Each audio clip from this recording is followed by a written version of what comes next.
Welcome to Travelogue. I'm Mark Edwards and I'm here at Liulichao bus station in Beijing. Now Beijing is one of my favourite cities. There's just so many things to do and places to see. But it can get pretty stiflingly hot at times, like it is today. Now, I've heard of a place where emperors and empresses used to go away for the weekend, or even for a bit longer, to get away from the Beijing heat. So, we're going to go and check it out. It's a place called Chengde. It takes 4 hours, I've been told, by bus. You can also get there by train, but let's get ready for a little royal getaway. The imperial town of Chengde is situated in Hebei province, about 250 kilometers northeast of Beijing. Unusually, it's actually quicker to get to Chengde by car or bus than it is by train. If you take the new direct highway, the journey can be made in around 4 hours. As for the bus, you can catch one from either Sehui, Xijimen, Dongzhimen or Liulichao bus stations. Well, finally made it to Chengde. It's taken us about 4.5 hours, pretty swift road, and do note that it is significantly colder in Chengde, even though it's just a couple of hours northeast of Beijing. Anyway, I'm going to go and get our royal getaway going. Let's go.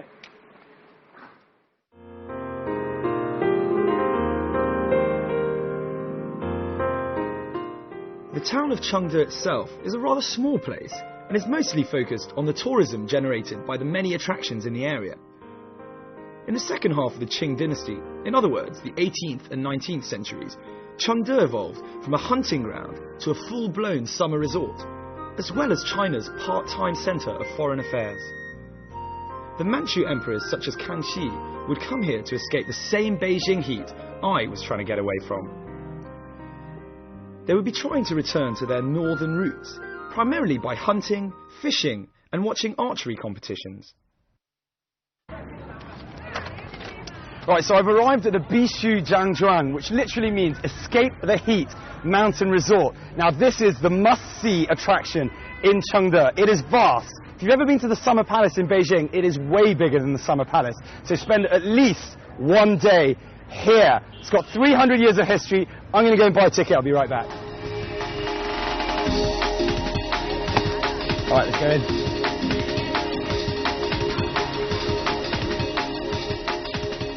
The Bishu Jiangzhuang comprises 4 distinct parts: the palace, lake, plain and mountain area. It's twice as big as the Summer Palace in Beijing. So you can imagine what an impressive sight it would be for domestic and foreign dignitaries arriving here, or even modern-day tourists like myself. Ever wanted to feel like an emperor and stroll around his playground? Well then this place is it. This is the main hall of the mountain resort. Name is the Frugality and Placidity. It was built in 1711. Just one quick question. It seems very, very plain, or like one-coloured, considering it's like a royal palace. Why is that? Yes, very simple, no colours. I think this is because the Emperor Kangxi want to respect the leaders of a minority nationality, because they build a lot of temples splendid around the mountain resort. Another reason, this is the reigning palace, not the main palace in Beijing. Okay. So I think that is suitable for the environment of the mountain resort. And they didn't want to show off too much, you know. Yes. Lots of colours. Yes. Oh, right. Okay. It's very simple. No, I think this is the two reasons. The magnificently simple and yet elegant Hall of Frugality and Placidity is the main building in the mountain resort. It's also known as the Nanmu Hall because it's built of a fine-grained hardwood called Nanmu. When it rains, the Nanmu wood gives off a heady fragrance. The function of this palace is for the emperor to hold the meetings with other officials. What do you guys think of this place? It's old. They're a little shy. Who's not shy here? Who wants to tell me what they feel about Chengde? These were actually children from the German International School in Beijing. Summer resort. Good. It's very nice here. Not too hot. Not too hot. Yeah. Too hot. Better than the Forbidden City? Yeah. Really? Why? Why is it better? Because it's not so hot. When I was younger, always old people came and wanted to shoot photos. The Forbidden City is so boring. Here there are not so many people. Not so many people. And it's not so hot. Yeah. Well, that's one of the main reasons that they actually built. It's worth noting that the wings in each courtyard of the main palace house various exhibitions such as porcelain, clothing and weaponry. Since the hall was regularly used as a place to entertain foreign and domestic dignitaries, the majority of the pieces on display would have been gifts to the Emperor and Empress. A couple of questions. Donc, pourquoi vous avez choisi Chengde de tous les endroits en Chine? Pourquoi on a choisi celui-là? Ça fait partie d'un des endroits, c'est pas le seul. Moi personnellement, je suis les traces des empereurs. Donc je veux savoir tous les endroits où ils sont passés et surtout celui-ci. Parce que celui-ci est plein d'histoires. Très intéressant. The lady's just explained she's actually come here because she's following a trail around China, following an emperor's trail around China. So obviously this would be one of the most important places, well, certainly one of the places you wouldn't want to miss. Like the Summer Palace in Beijing, a vast area of the mountain resort is lakes. The lake area lies directly north of the palace area. There are a grand total of 8 islands dotted over the lakes. Keep an eye out for Chung Lake, which is the deepest, and the Ruohe Spring, which is famous for its crystal clear waters. This is the perfect place to come in the summer and mess about on the water.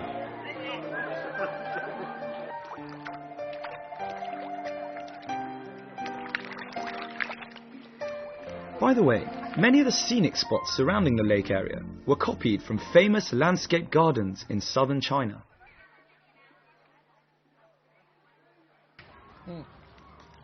Oh, sorry. Well, I've decided to take a quick rest at the Imperial Summer Resort, just because A, it's so vast, and B, I've got a lake to my left, wooden cabins around me, and just wildlife hanging around. Now, I've been told by my tour guide that they love to eat bread or a biscuit, and I luckily happen to have a few biscuits haven't quite polished off this morning, so let's feed them up. Right. Oh, they do like biscuits. Cool. Come here.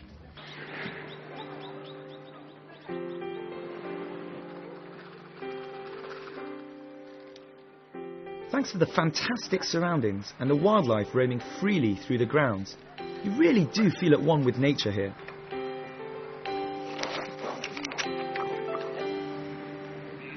You can understand why this would be so popular with royalty. But take away the emperor and empresses, and not a huge amount has changed. The resort is filled with people coming to play games, have a picnic, and generally just enjoy themselves. It's really the perfect place to spend a summer's day enjoying the great outdoors with some friends.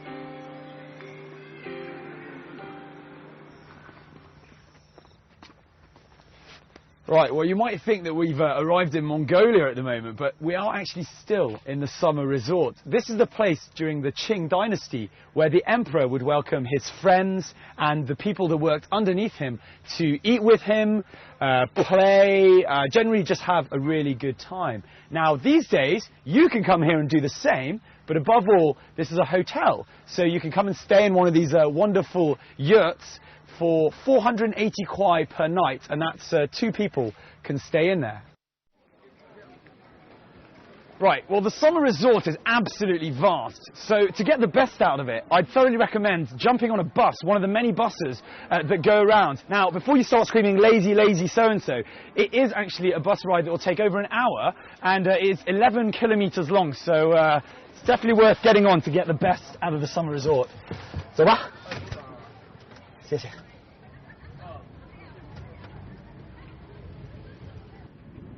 I'd say it's almost essential to take one of these little buses if you really want to get the most out of the summer resort. Some of the best views can be found at quite a considerable distance away from the palace area. The drivers stop at all the scenic spots, and you can take your time wandering about, snapping away with your camera. The resort seems to be designed rather like China itself, with Mongolian grasslands to the east, mountains to the west, and lakes to the south. It's quite surreal to be strolling around on the wall surrounding the resort, which has a bit more than just a hint of the Great Wall about it. Add to this the views. On the one side, you seem to be looking at one of Tibet's must-see sights, the Potala Palace, and on the other, magnificent countryside.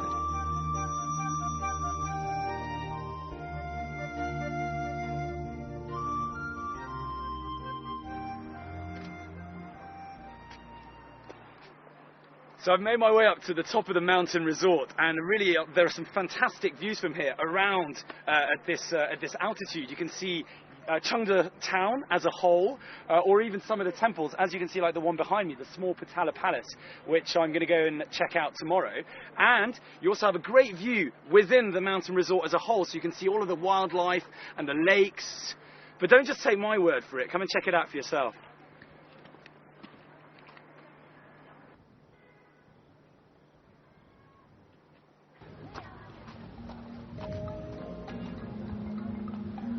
Puning Temple is one of the famous 8 outer temples in Chengde city. There were once 12 temples, but today only 8 remain open to visitors. The temples were built as a way of showing respect for ethnic minorities, so you could say that they were built more for diplomatic reasons rather than spiritual ones. Not that this should take anything away from them whatsoever.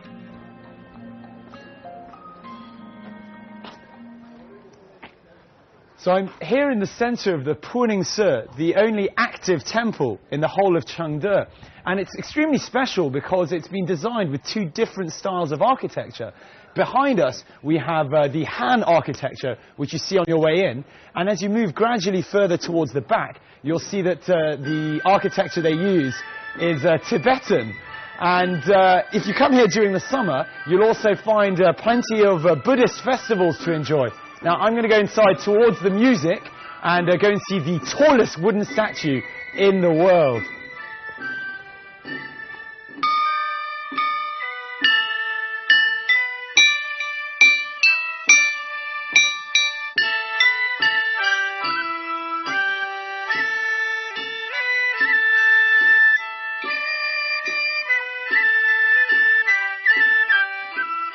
Puning Temple is also known as the Temple of Universal Peace. It was built in 1755 and is supposed to have been modelled on Samye, the earliest Tibetan Buddhist monastery. Since it's the only working temple in Chengde, don't be surprised to find shaven-headed Buddhist monks manning the altars and trinket stalls.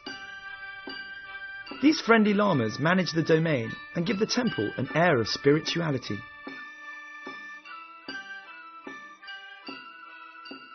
Without a doubt, the highlights any trip here is the statue of Guan Yin, the Buddhist goddess of mercy. It's the tallest wooden structure in the world and weighs in at 110 tons, which explains why this place is often referred to as the Big Buddha Temple.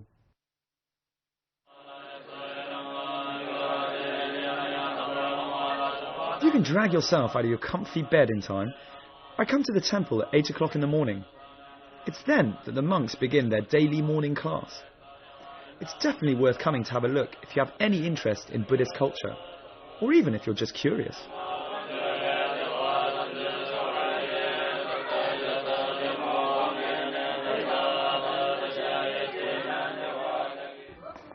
So that's the Puning Temple. Now, like most tourist attractions, you're probably going to want to go and find yourself a souvenir to give to your parents or a friend or a special little someone. Well, here at Puning Temple, they've gone one further and one better than a gift shop. They've got an entire street called the Puning Street where you can buy those gifts, hang out with people dressed in traditional Qing outfits, or even play the many games that are on offer. Let's go and have a look.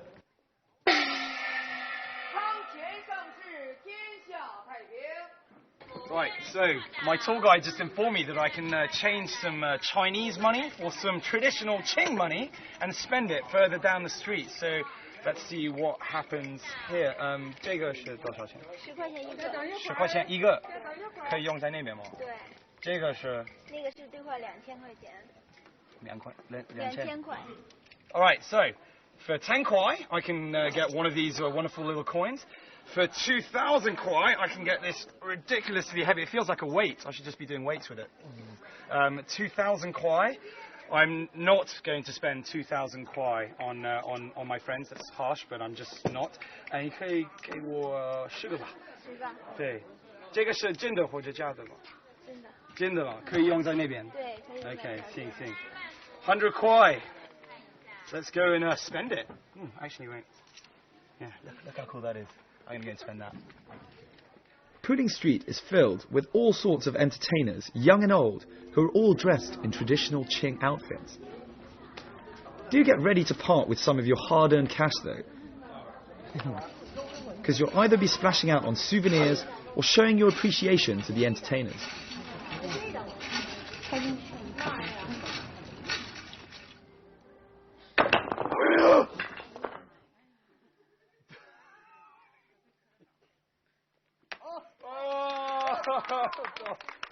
That was really good. Wow.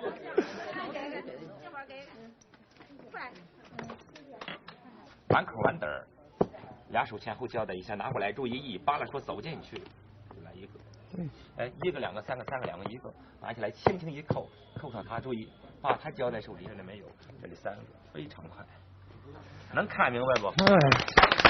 哇，他会说英语吗？不会，英语不会说。Apparently he can speak Chinese but not English.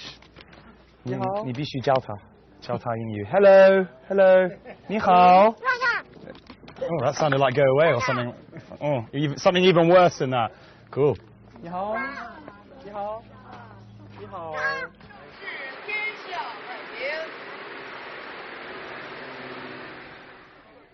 Another of Chengde's must-see sights is the Putuo Zongcheng Temple. Set against a mountainous backdrop, the temple is a spectacular sight. So I've arrived at the Putuo Zongcheng and I'm on my way up to see this magnificent building behind me. Now, tiny piece of advice, if you don't have time when you come to China to head to Tibet, come here, come to Chengde, because behind me we have the small Potala Palace, as it's known, and that's because it's an exact replica of the Potala Palace in Lhasa, except that it's a bit smaller, of course. And one other interesting thing I've heard is that the small windows behind are in fact designed in that way to keep out the cold, in the same way that it is in Tibet, and also so that the monks don't get distracted by any of the things going on outside. It's a bit harsh, but let's go and check it out. Built between 1767 and 1771, during the reign of Emperor Qianlong, the temple goes by the nickname the Small Potala Palace. It was built specially for the visiting heads of various Tibetan and Mongolian tribes who came to celebrate the emperor's 60th birthday. It was hoped they would feel at home in more familiar surroundings. The temple represents a fusion of Chinese Han and Tibetan architectural styles. I must admit that I was unaware of the fact that the Chinese and Tibetans were like one family a long time ago. If you really don't have time to head to Tibet, swing by Chengde to get a taste of the Tibetan culture. Try spinning the old brass prayer mani wheels for good luck, but make sure you spin them clockwise.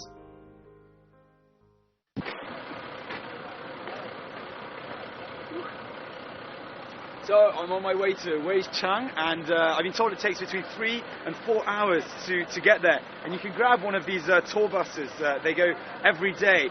But in case you do want to go off the beaten track, you can hire your own 4x4 Jeep to take you there with a personal driver. I'm going to head out.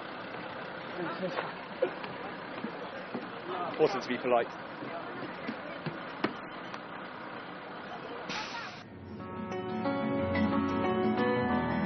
Why go to Mulan Weichang at all? Well, because it used to be the world's largest royal hunting ground. Today, it's been renovated as the Saihamba National Forest Park. Lying at an average altitude of 1,400 meters, Mulan Weichang is a vast area of forests, grasslands, and lakes. The area is simply enchanting and well worth strolling around on your own.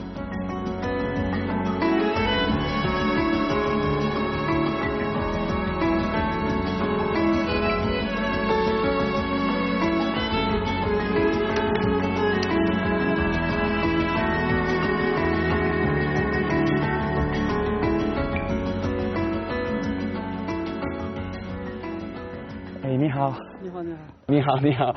我问你一下，你从哪里来的吗？山东。山东。啊。怎么来吗？来车。你自己开车吗？我们一行6个。是你的一次来潍昌吗？第二次。第二次吗？ 7月份最好，7月份我们来住了4天，拍了3天的那个晨雾，非常漂亮。是吗？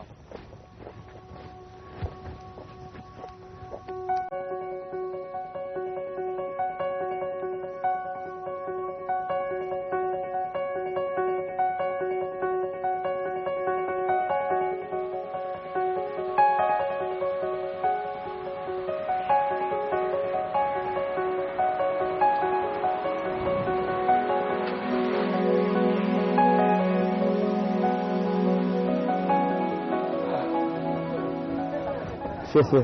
哎 ，not bad. Not. Wow, lovely sun. Oh, actually, no. It's okay. Don't be fooled by the sun. I've arrived in Udalco. It's lovely, beautiful day, and it is absolutely freezing though. My hands have just suddenly frozen. As long as there's not too much wind. But yeah, so arrived in Udalco, and this is a place where in the summer.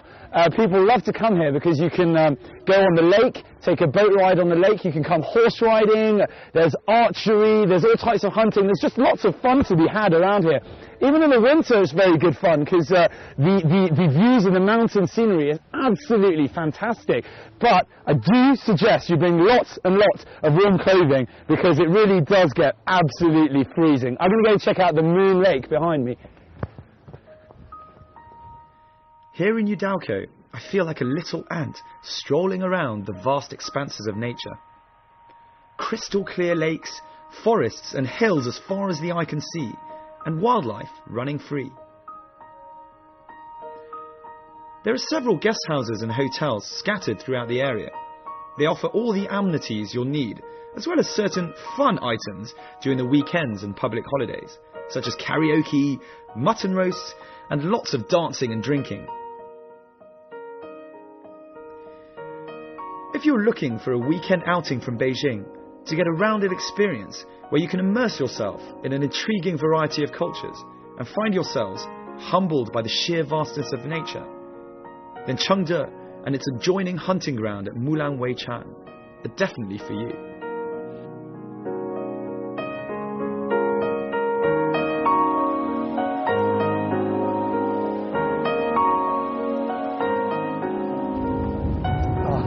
好，来，是你的车吗？对，我车。哪个是你的客人吗？这都是我的客人。他从那边来吗？我们从四岸坝森林公园过来。是吗？他们是从哪里的吗？他们从那个广州。啊，广州，干嘛？他们搞摄影。如果我跟你去，一天是多少钱租的？一天我们是从早到晚，一天350。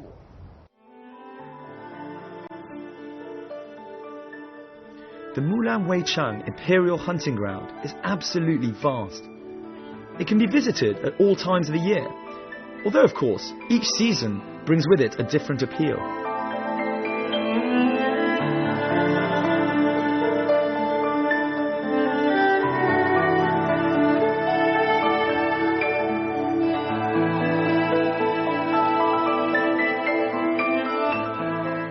It is at its most popular during the summer, when the flowers are in bloom and a wide variety of activities are on offer. The colours during the autumn are said to be visually spectacular, so the area, I'm told, is taken over by amateur photographers. In winter, when there are fewer tourists due to the temperature, skiing is available.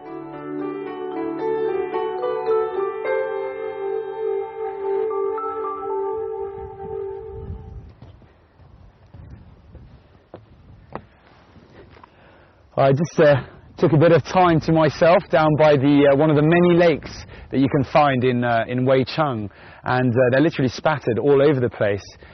So calm. I just sat there taking taking in the nature, and it does make you feel a million miles away from Beijing or the hustle and bustle of a major city.